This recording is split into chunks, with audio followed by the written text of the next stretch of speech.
আপনারা পুরো প্রেক্ষাপট ইতিমধ্যেই জানেন যে আজকে সাভারে আমাদের পূর্ব নির্ধারিত পদযাত্রায় ন্যাক্কারজনকভাবে বোমা হামলা হয়েছে পরিকল্পিতভাবে, এবং আমরা মনে করি হত্যার উদ্দেশ্যেই এই ধরনের হামলাগুলো হয়েছে।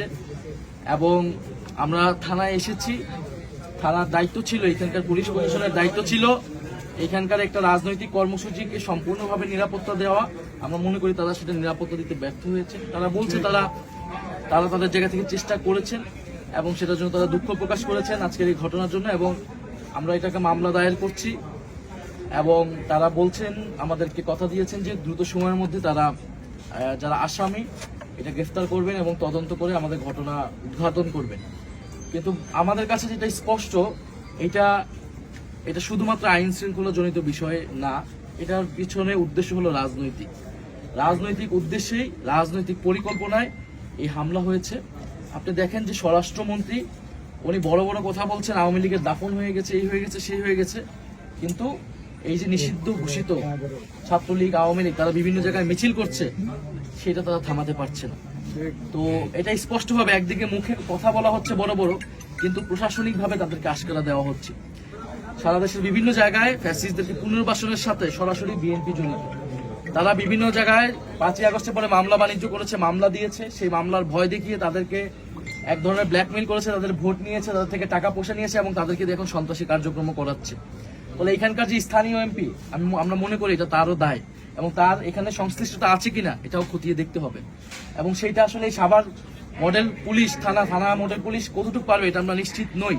আমরা জনগণের কাছে এটা বলে গেলাম, আমরা আমাদের আনুষ্ঠানিক যে কার্যক্রম, আইনি কার্যক্রম আমরা সেটা এখানে করলাম, কিন্তু আমাদের রাজনৈতিক প্রতিবাদও, রাজনৈতিক প্রতিরোধ এটার বিরুদ্ধে থাকবে। ফ্যাসিস্টদেরকে যারাই পুনর্বাসিত করবে, প্রশ্রয় দিবে, বা সন্ত্রাসীদের এই ধরনের বোমাবাজির রাজনীতি যারা বাংলাদেশে আবার নতুন করে শুরু করতে চায়, তাদের বিরুদ্ধে অবশ্যই জনগণ প্রতিরোধ করবে এবং এনসিপি সেটাকে সংগঠিত করবে। এই সাভারে আপনারা জানেন প্রচুর ছেলে মেয়ে আহত হয়েছিল জুলাই গণঅভ্যুত্থান। আজকে একজন শহীদের বাবা কিন্তু আহত হয়েছেন আমাদের এখানে কর্মসূচিতে এসে। ফলে এটা স্পষ্টই স্বরাষ্ট্রমন্ত্রী, প্রধানমন্ত্রী তাদের আইন শৃঙ্খলা নিরাপত্তাজনিত ব্যর্থতা, তারা আওয়ামী লীগের এই প্রশ্ন ডিল করতে পারে নাই, জনগণকে কোনো নিরাপত্তা দিতে পারে নাই, এবং যদি নিরাপত্তা দিতে না পারে তাহলে তাদের ক্ষমতায় বা গদিতে বসে থাকার অধিকারও তারা খুব শীঘ্রই হারাবে বলে আমরা মনে করি। ঠিক। ফলে আমরা দ্রুত সময়ের মধ্যে এটার বিচার চাই। কারাই হামলার সাথে জড়িত ছিল, সে যেই হোক না কেন, এটার সঠিক তথ্য সামনে আসতে হবে এবং তার বিচার নিশ্চিত করতে হবে। আর যদি এটার বিচার নিশ্চিত না হয়, ওসমান হাদি হত্যা হয়েছে, বিভিন্ন জায়গায় জুলাই যোদ্ধাদের উপর আক্রমণ হচ্ছে, শুধু জুলাই যোদ্ধা না, যে কোনো নাগরিকের উপরেই কিন্তু হামলা হতে পারে, ধর্ষণ হচ্ছে। মানুষের নিরাপত্তা যদি নিশ্চিত না হয়, মানুষের সরকার অলরেডি জনগণের আস্থা কিন্তু অর্জন করতে ব্যর্থ হয়েছে গণভোটের রায় তারা বাস্তবায়ন না করার মধ্য দিয়ে। সংস্কার বাস্তবায়ন করলে আজকে পুলিশ কিন্তু নিরপেক্ষভাবে কাজ করতে পারত, পুলিশ কমিশন হতো, তখন কিন্তু এখানে স্থানীয় এমপির প্রভাবের বাইরে যায়, রাজনৈতিক প্রভাবের বাইরে গিয়ে পুলিশ জনগণের বা যে কোনো রাজনৈতিক পক্ষের এখানে নিরাপত্তা নিশ্চিত করতে পারত। ফলে এই সরকার সংস্কার না করে, গণভোট বাস্তবায়ন না করে, তারা আসলে সকল ক্ষমতা কুক্ষিগত করছে, পুলিশকে আবার দলীয়করণ করছে এবং এই ধরনের সন্ত্রাসী কার্যক্রম করে বিরোধী মতকে দমন করার জন্য তারা মাঠে সন্ত্রাসীদেরকে ছেড়ে দিয়েছে।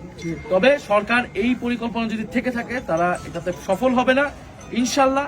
আমরা মনে করি জুলাই মাস চলতেছে, আমরা জুলাই মাসে 5টা দাবি নিয়ে নেমেছি। গণভোটের রায় বাস্তবায়ন করা, আমরা বলেছি সীমান্ত হত্যা প্রতিরোধ করব, সীমান্ত সুরক্ষা করব, কুশীন প্রতিরোধ করব, কর্মসংস্থান সৃষ্টি, বিদ্যুতের যে বিভ্রাট, বিদ্যুৎ সংকট নিরসন এবং কর্মসংস্থান সৃষ্টি, দ্রব্যমূল্য নিয়ন্ত্রণ। আজকে আপনারা জানেন যে বিদ্যুৎ নিয়েই কিন্তু আজকে এই যে বিদ্যুৎ বন্ধ করে খুবই পরিকল্পিতভাবে এই হামলাটা করেছে। তো আপনাদের সাংবাদিক ভাইদের প্রতি আমাদের অনুরোধ থাকবে, আপনারা সারা দেশে জনগণকে মেসেজটা দিবেন, এবং আপনারা যারা স্থানীয় আছেন, আমাদের স্থানীয় নেতৃবৃন্দ এখানে থাকবে, আপনারাও একটু এই পুলিশ বা এদেরকে জবাবদিহিতা আনবেন যে এখানে তারা বিচার